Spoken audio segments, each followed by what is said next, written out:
આજની ધર્મકથા. પ્રણામ. પરમ પૂજ્ય મોહનલાલજી મહારાજ અને એમના જીવનની અંદરમાં ઘટેલી એવી ઘટનાઓ કે જે ઘટનાઓ થકી એમનું ઉજ્જવળ ચરિત્ર દિવસે ને દિવસે વધુને વધુ વિકસવર થતું ગયું અને એ વિકાસ પામતા ઉજ્જવળ ચરિત્રની યશોગાથાઓ એ એમના જીવન ચરિત્રના સ્વાધ્યાય રૂપે આપણે સંવેદી રહ્યા છીએ. સાહેબજી મુંબઈમાં બિરાજમાન હતા અને મહુવા નિવાસી શ્રી વીરચંદ રાઘવજી ગાંધી એમનો પ્રશ્ન એક જટિલ પ્રશ્ન થઈ અને સમાજની અંદર ઉપસી રહ્યો હતો.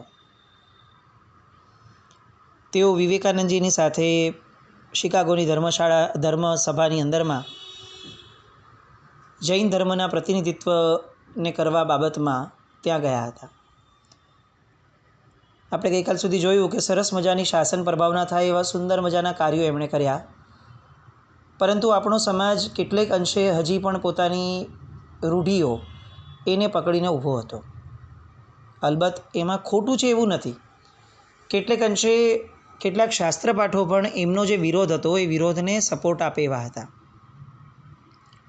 મુખ્યતયા એ સમયે જૈન સંઘોની અંદરમાં, જૈન મતની અંદરમાં, લોકોની અંદરમાં એક માન્યતા હતી કે જે વ્યક્તિ સમુદ્ર ભ્રમણ કરીને આવે જળ માર્ગે, એ વ્યક્તિ મલિન છે અને ગંદો છે. એવા ભ્રષ્ટ માણસને સમાજમાં બેસાડાય જ નહીં. આ એક આખી રૂઢિ. પરદેશનું ગમન આ આજથી વાત લગભગ 1883ની છે, એટલે 140 વર્ષની આસપાસની પહેલાંની આ ઘટના. હવે એ સમયે પરદેશથી આવેલો માણસ અથવા પરદેશ ગયેલો માણસ એ ભ્રષ્ટ ગણાતો. આપણે હજી થોડાક વખત પહેલાંના કથામાં જ આપણે જોયું કે મુંબઈ પણ આવેલો માણસ અનાર્ય ગણાતો. તો પરદેશથી આવેલા માણસને તો કેવી રીતે કોઈ લોકો એક્સેપ્ટ કરે? એમાં પણ ધર્મના માટે ગયા, ધર્મના નામે ગયા, એટલે તો એ ઓર લોકોની માટે એ દૂષણરૂપ બન્યું. અને વિરોધ એટલા પરાકાષ્ઠાનો આવ્યો કે એમને ધર્મની બહાર કાઢવાની વાત નહીં, સમાજની બહાર કાઢવાની વાત. ઘોઘારી સમાજના અગ્રગણ્ય શ્રાવક ગણાય વીરચંદ રાઘવજી ગાંધી. અને વિરોધ વિકસવર થતો થતો છેક મુંબઈ સુધી પહોંચ્યો અને મુંબઈથી માંડી અને એટલો બધો મોટો વિરોધ થયો કે એ સમયે આત્મારામજી મહારાજ પંજાબ બિરાજમાન હતા. તો પંજાબ સુધી લોકોનો ફ્લો ગયો કે સાહેબ આપની આજ્ઞાથી એ ગયો છે તો આપે પણ પ્રાયશ્ચિત કરવું પડશે. શ્રાવકોનો દબદબો જુઓ. આપણે ખાલી કલ્પના કરીએ, અત્યારે સામાન્ય કોઈ પણ ગુરુ ભગવંતો, આચાર્ય ભગવંત બી હશે ને, એમની સામે ફક્ત ને ફક્ત આત્મારામજી મહારાજ નામ બોલીએ ને તો પણ કોઈ પણ મહાત્મા ટટ્ટાર થઈ જશે, એલર્ટ થઈ જશે અને એક અહોભાવ એમના મુખ ઉપર છલકાશે, કોઈ પણ સમુદાયના કેમ ન હોય. જ્યારે આત્મારામજી મહારાજ પોતે જીવતા હતા એ સમયે તો કેવો દબદબો હોવો જોઈએ, પણ એવા આત્મારામજી મહારાજના દબદબાના પરાકાષ્ઠાના સમયમાં પણ સાહેબે લીધેલો આ નિર્ણય, એમણે એમની ગીતાર્થતાથી નિર્ણય લીધો કે આપણે વીરચંદભાઈને મોકલવા છે. એમને તૈયાર કર્યા અને મોકલ્યા.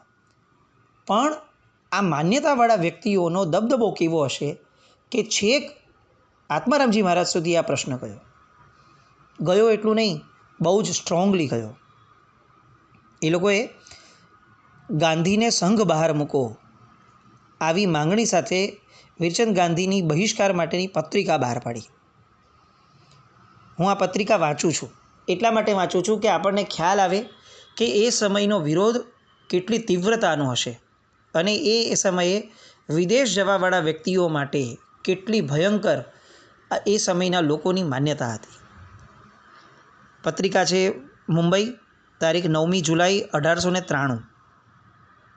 સર્વે ધર્માભિલાષી જૈનોને વિનયપૂર્વક સૂચવવામાં આવે છે કે અમેરિકા ખંડ મધ્યે શિકાગોની ધર્મ પરિષદમાં સંઘના નામથી જૈન એસોસિએશને પ્રતિનિધિઓ મોકલવા વિશે જૈનોની સંમતિ લીધા વિના ઠરાવ્યું છે.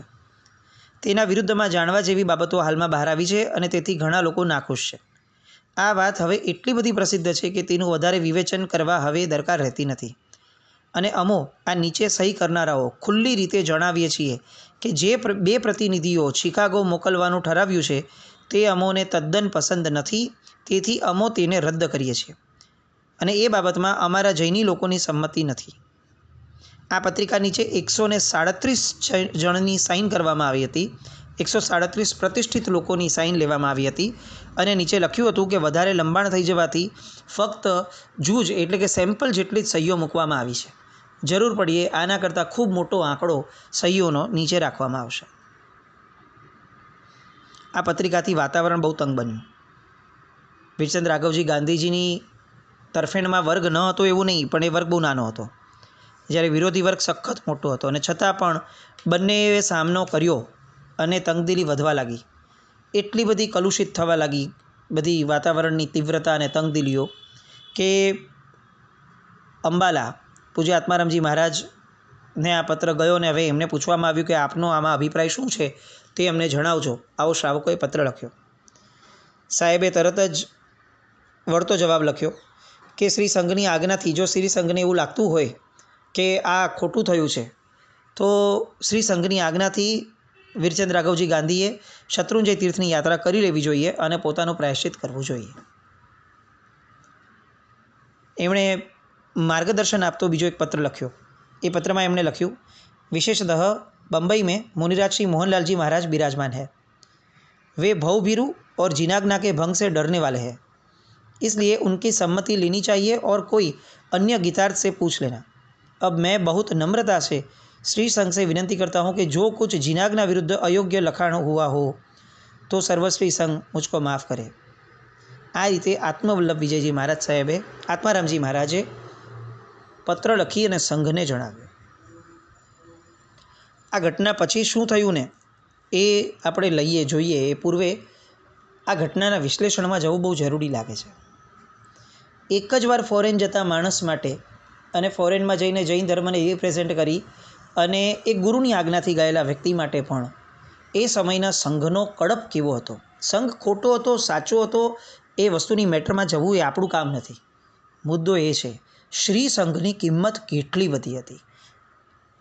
આત્મારામજી મહારાજ જેવા ઉત્તમ પુરુષને પણ શ્રી સંઘની આજ્ઞાથી સામે ચડીને પંજાબમાં હોવા છતાં પણ મુંબઈના આદિના બધા સંઘોને માફી માંગતો, ભિક્ષામી દુક્કડમ આપતો પત્ર લખવો પડ્યો. આજની પરિસ્થિતિની સાથે આપણે કમ્પેર કરીએ. આજે શ્રી સંઘનો દબદબો ક્યાં છે? આજે ક્યાં છે એવા શ્રાવકો જે આચાર્ય ભગવંતોને પણ લખી શકે કે સાહેબ આ વસ્તુ બરાબર યોગ્ય જણાતી નથી, આપ થોડો ખુલાસો કરો? આજે ક્યાં છે એવા શ્રાવકો કે જ્યારે કંઈ પણ કોઈ પણ નવી રૂઢિ, નવી પરંપરા, નવું કોઈ પણ અનુષ્ઠાન શરૂ થતું હોય કે જે ઇષ્ટ નથી, જે શ્રી સંઘને નહીં શાસનને પણ માન્ય નથી, જે પરમાત્માની આજ્ઞા સાથે સંલગ્ન નથી, આવા કોઈ પણ અનુષ્ઠાનને રોકવા માટેનું પરિબળ આજે આપણી પાસે ક્યાં છે? કેટલેક અંશે આજે શ્રાવક સંસ્થા એટલી બધી નિર્બળ થઈ ગઈ છે અને કદાચ નહિવત જેવી અવસ્થામાં આવી ગઈ છે કે આજે જેને મન ફાવે તે વ્યક્તિ તે કરી શકે, તે લખી શકે, તેનો વિરોધ કરી શકે, તેનું આંદોલન કરી શકે અને મન ફાવે તેમ લોકોને ભડકાવી પણ શકે. આપણે કઈ દિશામાં છીએ? કહેવાય છે કે અત્યારે પરમાત્માનું શાસન જયવંતું વર્તે છે. કેટલું અને કેવું એની છણાવટ આપણે માનસિક રીતે કરવી જોઈએ. ખરેખર જો આ જયવંતું શાસન છે કે જેની અંદરમાં મન ફાવે તેમ લોકો પોતાનો મત વ્યક્ત કરીને પોતાની રીતે જીવન જીવી અને લોકોને ઊંધા માર્ગે દોરી શકે, તો પછી આપણે જયવંતું વર્તવાની વ્યાખ્યા બદલાવવી પડશે. જયવંતું એ જ વર્તે જે શાસન હોય. શાસન એટલે વ્યવસ્થા, તંત્ર. તંત્ર ક્યાં છે? જો દરેક વ્યક્તિ મન ફાવે એમ જીવે તો ઘર પણ નથી ચાલી શકતું. આટલું મોટું જૈન શાસન કેવી રીતે ચાલતું હશે? ક્યાં છે એ આચાર્ય ભગવંતોની આણ? કેટલા બધા પ્રશ્નો આજે પરમાત્માના શાસનની અંદરમાં ઉભરાઈ રહ્યા છે. વર્તમાનનો સમય, શ્રાવકો, સંસ્થાઓ, પેઢીઓ આ બધાની સામે બેફામ વિરોધનો સમય. અને આપણને ખરેખર એમ થાય કે વિરોધ કરીએ, ના નથી, પણ એટલો બધો વિરોધ કરવાનો કે ભવિષ્યની અંદરમાં કોઈએ પણ આ ક્ષેત્રની અંદર પગ મૂકવો હોય સેવા માટે તો પણ એને સૌથી પહેલો વિચાર આવે કે ના ભાઈ ના, આ ક્ષેત્રમાં કોણ જાય?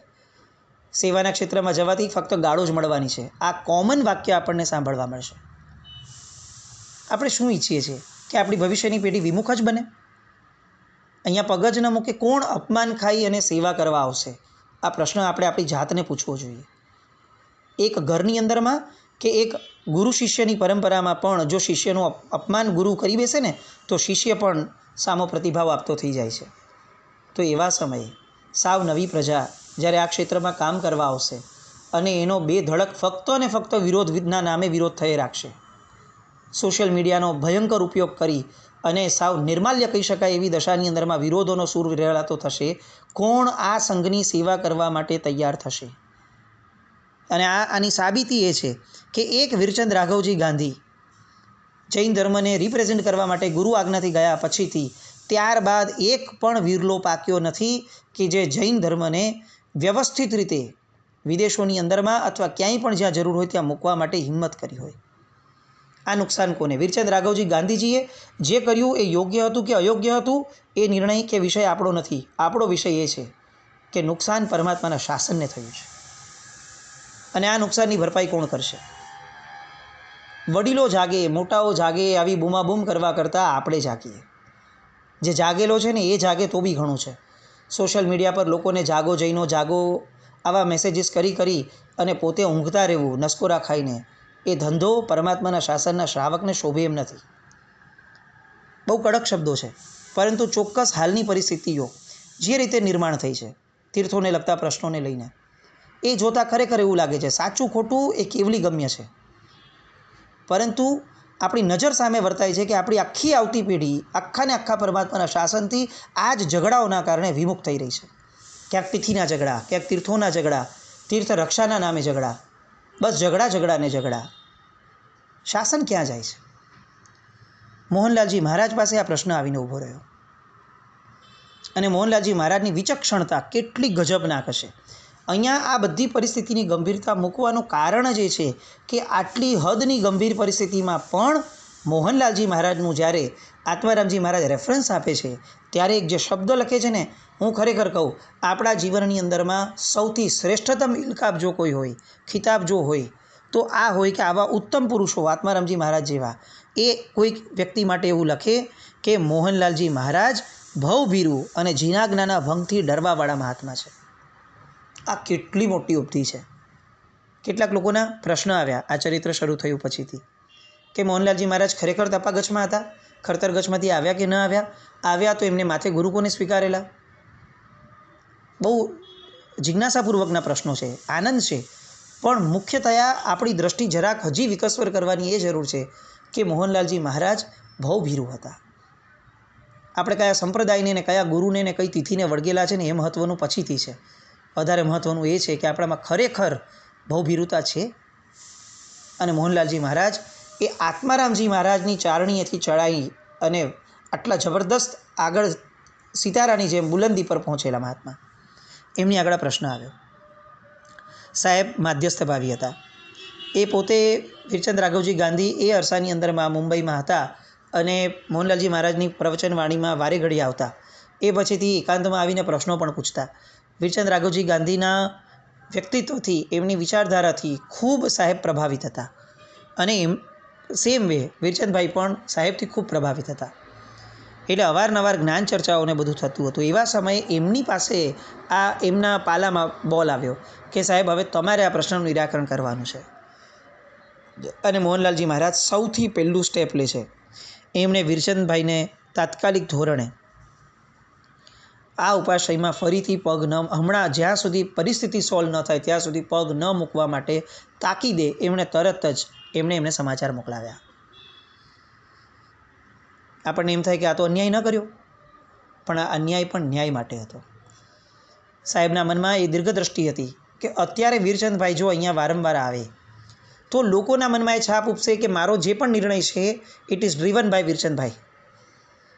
અને એટલે આ નિર્ણયને તટસ્થ બનાવવા માટે સૌપ્રથમ મારે માધ્યસ્થ ભાવમાં આવવું પડે, તટસ્થ ભાવમાં રહેવું પડે. અને એટલે મારે કોઈ પણ પ્રશ્ન સાથે વધુ પડતો કોઈ પણ પક્ષ સાથે મારે ઘરોબો અત્યારે ન કેળવાય. અને તરત જ એમણે વીરચંદભાઈને જ્યાં સુધી હું ન કહું ત્યાં સુધી હવે અહીંયા આવવા માટેની ના પાડી. બીજી બાજુ આ પક્ષકાર તરીકે સંઘના લોકો આવ્યા. સાહેબે બધી વાત સાંભળી. એમણે નાડ પરખી લીધી કે આ સમાજનો રોષ જે છે ને એ બહુ અત્યારે વિકાસ પામે એમ છે. જો એને જરા પણ વિરોધના સૂરમાં જશું તો એ બહુ ભારે પડશે. અને એમણે તરત જ આ બધા લોકોને સમજાવ્યું કે ચાલો આપણે આ જાહેર પ્રશ્ન છે તો જાહેરમાં વાત કરશું. અને એમણે ત્યાર પછીથી વ્યાખ્યાનની શૃંખલા બીજે જ દિવસથી શરૂ કરી, જેમાં વ્યાખ્યાનનો ટૉપિક હતો સમયને ઓળખો. અને આ ઉપદેશ ધારાની અંદરમાં એમણે ઉત્સર્ગ અને અપવાદ આની તર્કબદ્ધ છણાવટ શરૂ કરી. છેદ સૂત્રો વગેરેના, છેદ ગ્રંથો વગેરેના આધારે ઉત્સર્ગ શું, અપવાદ શું, કયા સમયે ઉત્સર્ગનું સેવન કરીએ તો લાભ છે, કયા સમયે ઉત્સર્ગનું સેવન કરવાથી પણ નુકસાન છે, કયા સમયે અપવાદનું સેવન કરવું એ આવશ્યક છે, અને ક્યાંક ક્યાંક એવી પણ ઘટનાઓ, એવી પણ વાતો પરમાત્માની એમણે કીધી કે આવા સમયમાં અપવાદનું સેવન ન કરવું એ પણ પાપ છે. અને આવી અનેક તર્કબદ્ધ વાતો પરમાત્માના શાસનના આધારે એમણે સમજાવી. અને આ બધાના સાર રૂપે છેલ્લે પ્રવચનના અંતમાં તેઓ જણાવતા કે આખા છેદ ગ્રંથનો મૂળ આધાર કયો, આ ગીતાર્થતાનો આધાર શું, તો કે રાગ અને દ્વેષની મંદતા. કષાયોની મંદતા જે રીતે થાય એ રીતે ઉત્સર્ગ અને અપવાદનું સેવન કરવું એ પરમાત્માની આજ્ઞા છે. અને આમ કરતાં કરતાં એ સિરીઝ ચાલી વ્યાખ્યાનની. લોકો ધડાકાભેર જોડાવા લાગ્યા. અને સાહેબ કન્ટિન્યુઅસ આ જ વસ્તુ પર ભાર મૂકતા કે કષાયોની મંદતા. અને આ કષાયોની મંદતા લોકોની અંદરમાં અસર થવા લાગી આ વાતોની. અને લોકોનો કષાય ધીરે ધીરે ધીરે શાંત પડવા લાગ્યો. ક્યાંક ક્યાંક લોકોએ આગ્રહ છોડ્યો. અને આ બધું જ થવાના કારણે સમય પણ સરતો થયો, કાળનો થર જામતો ગયો, અને વિરોધનો ઉઠેલો વંટોળ પણ ધીમે ધીમે શમતો ગયો. કલુષિત હવા ધીરે ધીરે સ્વચ્છ બનતી ગઈ. અને એક દિવસ એવો પણ આવીને ઊભો રહ્યો કે જાણે શ્રી સંઘની અંદરમાં કંઈ જ થયું નથી એવો ભાવ પ્રગટી ગયો. વીરચંદજી ભાઈને મોહનલાલજી મહારાજે એક સ્નાત્ર પૂજા ભણાવવાનું પ્રાયશ્ચિત આપી અને આ પ્રશ્નનું નિરાકરણ લાવ્યું. અને સહર્ષ આખા શ્રી સંઘે આ પ્રશ્નના નિરાકરણના પ્રાયશ્ચિતને સ્વીકાર્યું. શું કમાલની સ્કિલ અને ટેલેન્ટ સાહેબની ગણી શકાય. જે વિરોધ માટે આત્મારામજી મહારાજને પણ અંદર ઇન્વોલ્વ કરવા માટેની એગ્રેશનની ધારા સંઘની હતી, એ વિરોધને ફક્ત એક સ્નાત્ર પૂજાના પ્રાયશ્ચિત દ્વારા એમણે સહર્ષ બધાના સ્વીકારપૂર્વક ક્ષમાવ્યું. મોહનલાલજી મહારાજ આજે સખત જેમની જરૂરિયાત લાગે એવું વ્યક્તિત્વ. આ બધા વિરોધો આજે જે ચાલે છે, જે બધી અસમંજસ લોકોમાં છે, એ બધાના નિરાકરણ માટે આવું કંઈક વ્યક્તિત્વ એ પ્રગટે એવી આપણે ઈશ્વરને પ્રાર્થના કરીએ. સાહેબના આ બધા જ પરાક્રમો, એની યશોગાથાઓ, આ બધાની ખ્યાતિ વિકસતી ગઈ. મુંબઈ એ કદાચ જાણે એવું લાગવા લાગ્યું કે હવે મોહનલાલજી મહારાજ ઘેલું જ છે. એટલું બધું મુંબઈની અંદરમાં સાહેબનું પ્રભુત્વ વધવા લાગ્યું એમ કહીએ તો નબળું લાગશે, કારણ કે વધવાનો સ્કોપ પણ નહોતો, એટલી પરાકાષ્ઠા હતી. બીજી નવી કેટલીક ધર્મશાળાઓ, નવા કેટલાક ઉપાશ્રયો, જિનાલયોના નિર્માણ થયા સાહેબની નિશાની અંદરમાં. ઘોડીજી પાર્શ્વનાથ ભગવાનની પ્રતિષ્ઠા સાહેબના હાથેથી થઈ. કેટલા બધા આવા કાર્યો, સત્કાર્યો. અને એક બીજ પડ્યું કે જે બીજે મુંબઈનું સર્વશ્રેષ્ઠ કહી શકાય, શિખર કહી શકાય, અને કદાચ મુગટ ઉપરની કલગી કહી શકાય એવા જિનાલયનો પાયો, એવા જિનાલયના નિર્માણનું બીજ એ ચાતુર્માસ દરમિયાન પડ્યું. મુંબઈનું વાલકેશ્વરનું બાબુ અમીચંદ પન્નાલાલનું જિનાલય, જે જૈન શાસનની આજની પણ ધરોહર કહી શકાય એવું જિનાલય. આ જિનાલયના મૂળમાં પ્રતિષ્ઠાકારક જો કોઈ હોય તો એ હતા પૂજ્ય મોહનલાલજી મહારાજ. આ બધું સાંભળીને ત્યારે આપણને ખરેખર આશ્ચર્ય થાય. એસ્પેશિયલી મુંબઈમાં રહેતા લોકોને તો આશ્ચર્ય થવું જ જોઈએ કે આપણે વર્ષોથી મુંબઈમાં રહીએ છીએ, વર્ષોથી આ બધા જિનાલયોને એટલા બધા સેવીએ છીએ ઉત્તમને બહુમાન ભાવથી, પણ આપણને એ પણ ખ્યાલમાં નથી કે આ બધા જિનાલયના નિર્માણોના મૂળમાં મોહનલાલજી મહારાજ હતા. આજે પણ મોહનલાલજી મહારાજની ગુરુમૂર્તિઓ કેટલી બધી જગ્યાઓએ બિરાજમાન છે. સમહાવ આપણે આ બધી જ ગુરુમૂર્તિઓના ઉપેક્ષા ભાવમાં જીવીએ છીએ. પછી એ પાલીતાણામાં બિરાજમાન મૂર્તિ હોય કે પછી બાબુ અમીચંદ પન્નાલાલના વાલકેશ્વરના જિનાલયમાં બિરાજમાન હોય.